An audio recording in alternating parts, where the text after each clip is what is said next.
Une fois encore, bonjour ou bonsoir. Quand je parle, madame, mesdemoiselles et messieurs, comme vous le savez, ça c'est le second message que je vous amène. Je parle particulièrement aux Africains. Et je vais mettre un accent particulier sur les leaders africains, mais aussi une interpellation à la population africaine. Chers frères et sœurs, à vous leaders, la fois passée, nous vous avions montré, c'est juste rappeler votre conscience de ce qui se passe, de ce qui s'est passé avant, ce que nous vivons aujourd'hui et qui prépare notre futur. Et c'est, au fait, je vais juste aller tout droit au but puisque je ne voudrais pas peut-être, comme vous le voyez, je commence avec les larmes aux yeux. C'est très douloureux. Si jusqu'ici, chers leaders africains, vous n'avez pas encore compris qu'il est temps. Le moment est venu et le moment est déjà là de prendre conscience et prendre nos responsabilités en tant qu'Africains. Pourquoi? Parce que le passé, si nous référons au passé, avec l'esclavagisme, comment on a pu traiter l'Afrique? L'Afrique est composée de 53 pays, qui n'est pas facile. L'Afrique a des intellectuels, l'Afrique a des génies, l'Afrique a des meilleurs leaders, l'Afrique a des meilleurs représentants. S'il s'agit de la technologie, je suis certain que l'Afrique est bien placée. Mais s'il s'agit de la richesse, l'Afrique est bien classée. Mais s'il s'agit des meilleures choses, des ressources humaines, des ressources terrestres, l'Afrique est mieux placée. Mais pourquoi jusqu'ici nous continuons à souffrir? Nous sommes manipulés, mais nous restons toujours dépendants au lieu d'être dépendants. Chers leaders, j'ai beaucoup aimé les messages de son Excellence, Monsieur le Président du Ghana.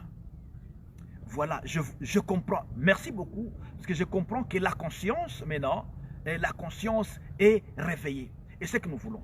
La fois passée, nous avons parlé des coronavirus. Et nous avons parlé de l'origine. Et quand on a parlé des coronavirus, nous vous avons montré la technique que l'homme blanc cherche toujours. Comment il cherche à exterminer à travers les vaccins. Et là, on ne peut plus se voiler la face. Nous devons nous dire la vérité. Bien-aimés, aujourd'hui que je vous parle, en Amérique, on compte plus de 31 000 personnes mortes. On compte plus de 31 morts. On compte plus de 650 cas positifs de coronavirus. Et si nous allons en Espagne, c'est plus de 30 000. En Italie, c'est plus de 30 000. Si nous allons en France, là, c'est un hécatombe. Et si nous prenons l'Europe, nous prenons tous, bien aimés. Et si on fait la comparaison avec l'Afrique, l'Afrique n'arrive même pas à 1000 morts. Mais on vous impose les vaccins pour prévenir cette maladie, cette pandémie. Mais quel amour! Je répète encore, réveillez-vous. Dieu merci parce que au moins vous avez utilisé un traitement qui est traditionnel et les résultats sont palpables. Et mais quel est ce que vous voulez encore? Si les gens doivent vous traiter comme des rats, on doit vous traiter comme des cobayes. Non, on en a marre. Je vous rappelle encore une chose.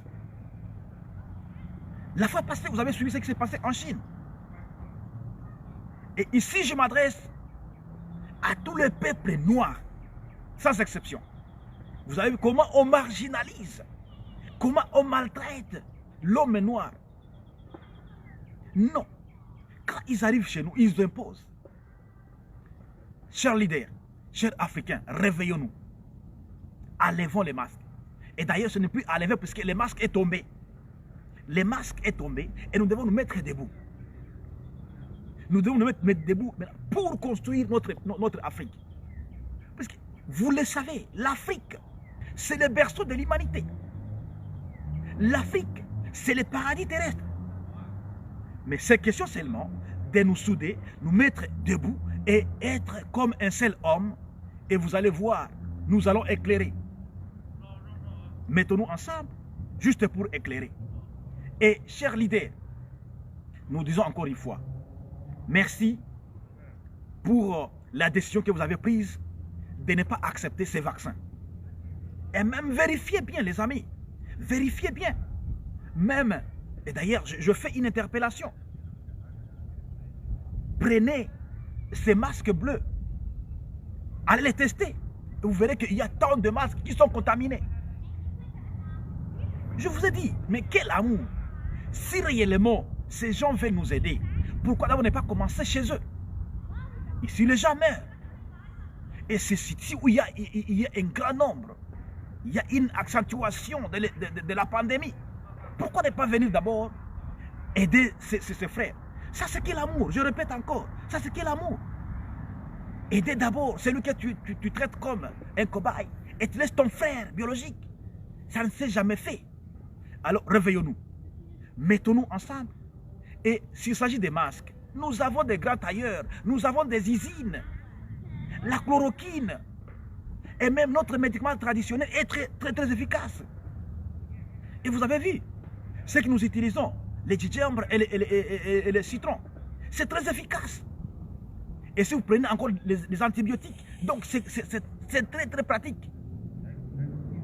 Chers leaders, moi je pense que ça c'est un message. C'est un message. Nous devons aussi maintenant nous mettre debout tous, nous réunir et faire aussi les États-Unis d'Afrique. Nous sommes capables, nous avons tout, nous sommes capables. Mais nous devons nous faire maintenant confiance. Nous n'allons pas accepter, nous n'allons plus accepter de sacrifier nos frères, de sacrifier nos sœurs. Puisque si la population mourait aujourd'hui, mais qu'est-ce que vous allez diriger demain? Vous n'allez pas diriger les cobayes, vous n'allez pas diriger les animaux, mais vous allez diriger des personnes. Et donc, vous êtes censé protéger cette population. L'argent, nous sommes à mesure, puisque nous sommes capables. Quelle richesse que nous n'avons pas. Les minéraux, aujourd'hui, je vous parle à travers un téléphone, mais c'est la matière qui a été tirée en Afrique. Les réseaux sociaux, c'est la matière qui est tirée en Afrique.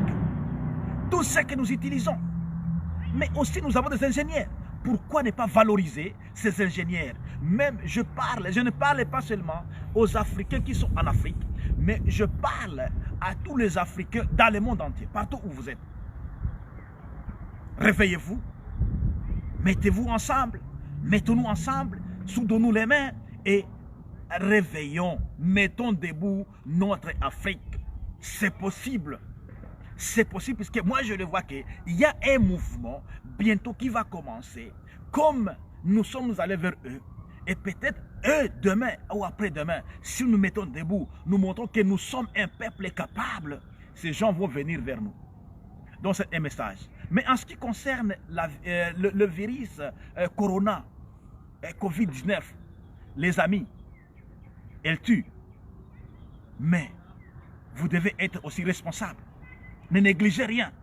Ne négligez rien. Lavez-vous et protégez-vous. C'est d'abord, ça c'est un message plus clair. Ça fait mal. Vous avez suivi avec moi. Non, ce ne sont pas des bobards, ce ne sont pas des messages qu'on dit par... Mais c'est clair, c'est juste. Un message. Quand quelqu'un vous dit que non, nous savons que dans les jours qui viennent, les Africains vont mourir. Et d'ailleurs, ils seront même laissés en cours de rue. Ils seront ramassés, ils vont mourir dans des rues. Pouvez-vous vous imaginer? Et donc, c'est un plan, mais un plan que Dieu a déjoué. Et comme Dieu a déjoué, ne pensez pas que non, ils se sont tus. Ils continuent encore, ils cherchent encore quel plan qu'ils vont faire. Et ceci doit vous interpeller.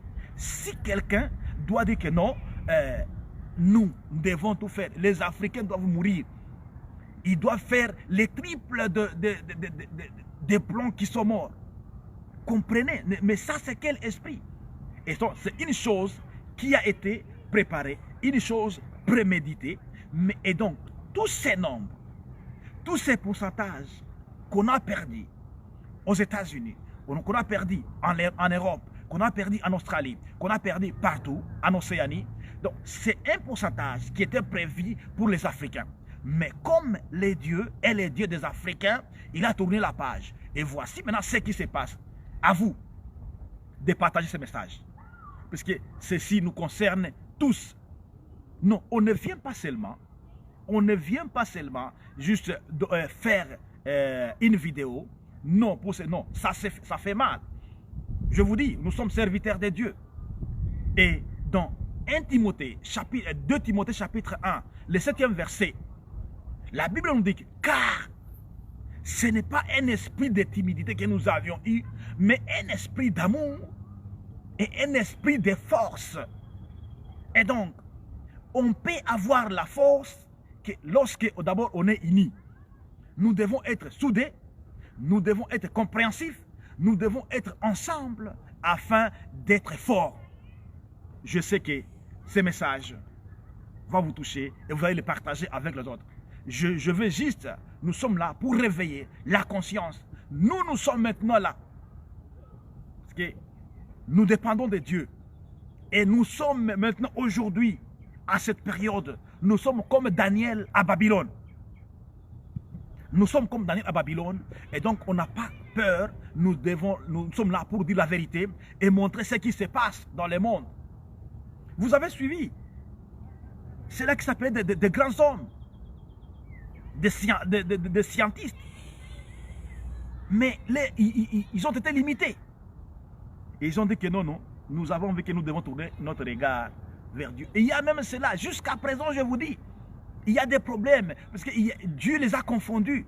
Et comme Dieu les a confondus, entre eux, ils s'entremangent. Et comme ils s'entremangent, nous devons aussi nous réveiller. Réveiller, mettons-nous ensemble, fabriquons nos masques, parce que nous sommes capables. Fabriquons nos médicaments. Nous sommes capables. Soyons ensemble. Évitons les tribalismes, évitons le séparatisme. Dire que non, celui-ci c'est un Kassaïen. Non, celui-ci, non, c'est un Camerounais. Celui-ci c'est un Sénégalais. Nous sommes tous Africains et nous serons très puissants, nous serons très forts quand nous serons unis. Et nous allons barrer la route à l'ennemi que nous connaissons tous. Merci beaucoup. C'était un petit message. Juste dans le numéro suivant, nous allons pouvoir vous proposer autre chose. Mais c'est juste dans le même angle de réveiller la conscience africaine. Ce n'est plus le moment. Ce n'est plus le moment de dormir. Ce n'est plus le moment de s'entremanger. Mais c'est le moment de nous mettre ensemble. Chers leaders, c'est d'abord vos intérêts privés. Mais regardez, voyez l'intérêt de la population. Puisque vous êtes appelés leaders, car il y a des populations qui vous ont élus. Et si cette population mourait, qui va vous élire demain? Et donc, c'est un message plus patriotique, un message pour les Africains en Afrique, et un message de tous les Africains, de tous les Noirs, je dis bien tous les Noirs du monde entier. Et moi, c'est le pasteur Ézéchiel. Et je vous remercie beaucoup. Et soyez bénis.